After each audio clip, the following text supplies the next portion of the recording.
Alright, reading further into this Karl Rove book, he gets into the environmental greenhouse gas reduction and all that.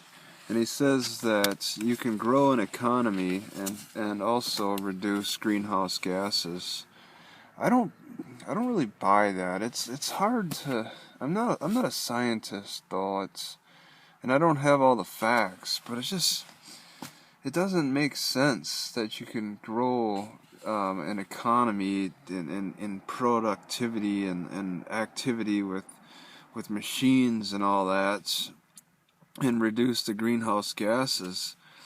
Uh, I mean, people, when they get more money, are more in a flurry of activity, bouncing from one place to the next, and mostly they move around in vehicles which produce even more greenhouse gases. And it's really it's nearly impossible to move from one city to the next without having a vehicle.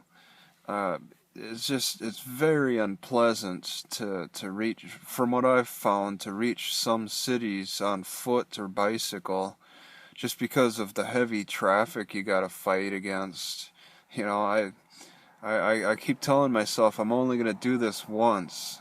When I travel down a road, I'm like, okay, this is it. I'm just going to go down this one time. And, it's unpleasant, and I don't enjoy the experience, and that's it. It's over with.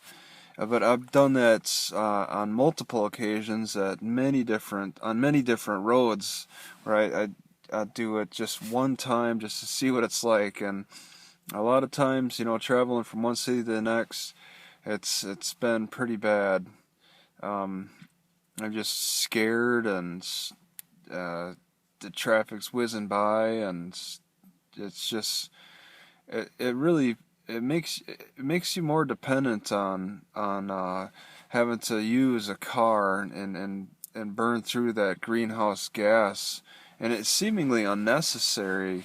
I mean, what's really the need to have to travel at 55 miles an hour, and in comparison to, between 10 and 15 miles an hour on a bicycle, and save whatever, if you go 10 miles or so, I don't know, maybe save an hour or so in the car.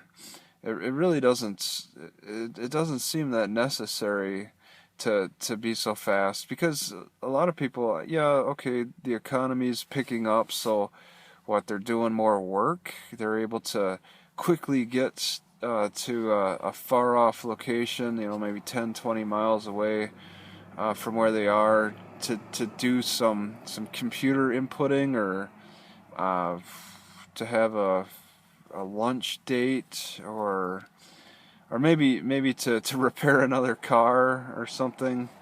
Um, it just uh, the economy, when it picks up, it seems to put people into more of a rush, and competing harder with each other.